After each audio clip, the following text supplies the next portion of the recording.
سورہ مریم قرآن کی 19ویں صورت ہے اور محمد اسد نے اپنی تفسیر دی میسج آف دا قرآن میں اس کے روحانی اور معجزاتی پہلوؤں کو بہت ہی منفرد اور عقلی پیرائی میں بیان کیا ہے۔ محمد اسد کے مطابق اس صورت کا بنیادی مقصد انسان کو اللہ کی بے پناہ رحمت اور قدرت کا احساس دلانا ہے۔ پہلا نقطہ، حضرت زکریا اور حضرت یحییٰ کا قصہ۔ سورت کا آغاز حضرت زکریا کی دعا سے ہوتا ہے۔ محمد اسد یہاں یہ نقطہ بیان کرتے ہیں، نا امیدی کا خاتمہ۔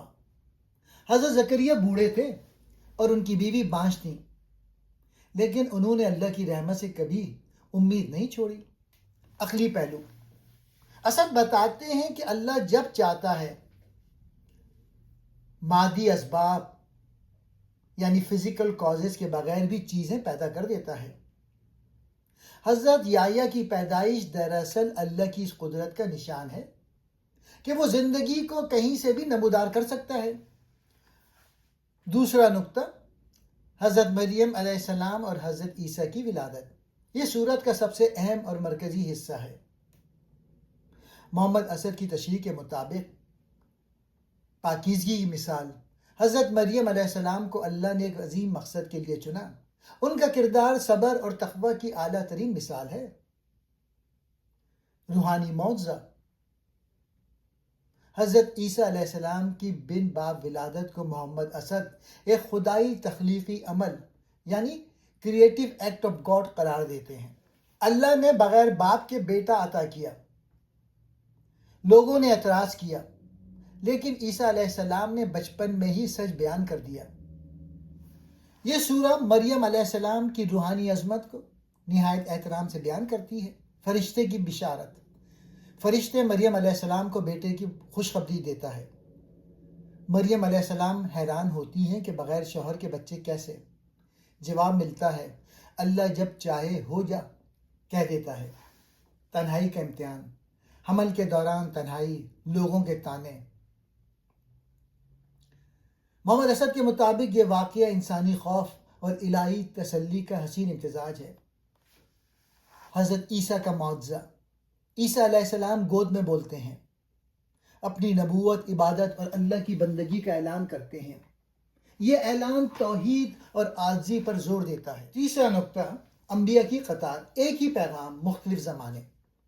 سورہ پھر کئی انبیاء کا ذکر کرتی ہے، ابراہیم، اسحاق، یعقوب، موسیٰ، ہارون، اسماعیل، ادریس۔ محمد اسد کے مطابق ان سب کا ذکر ایک مقصد کے لیے ہے۔ ہدایت ہمیشہ ایک ہی رہی ہے، توحید، اخلاق اور انسانیت۔ ہر نبی کی زندگی میں تین چیزیں نمایاں ہیں، سچائی، صبر، اللہ پر بھروسہ۔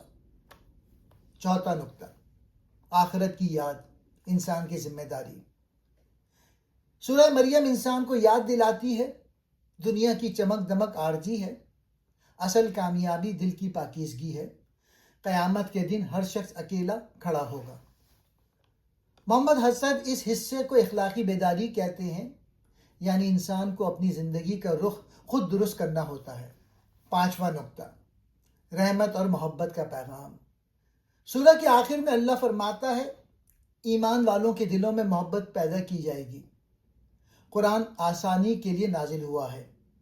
اللہ انسان کی فطرت کو جانتا ہے، اسی لیے اس کی ہدایت انسان کے لیے موزوں ہے۔ یہ آیت انسان کو نرمی، محبت اور توازن کی طرف بلاتی ہیں۔ محمد اسد کے مطابق سورہ مریم کے اہم سبق، پہلا، اللہ کی قدرت، وہ مادی قوانین کا پابند نہیں ہے، وہ ناممکن کو ممکن بنا سکتا ہے۔ دوسرا، خالص توحید، حضرت عیسیٰ اللہ کے برگزیدہ نبی ہیں، خدا نہیں۔ تیسرا، اخلاقی جرت، حق بات کو نرمی اور دلیل کے ساتھ پیش کرنا انبیاء کا طریقہ ہے۔ چوتھا، رحمت کی وسعت، اللہ کی رحمت ہر اس شخص کے لیے ہے جو خلوص دل سے اسے پکارے۔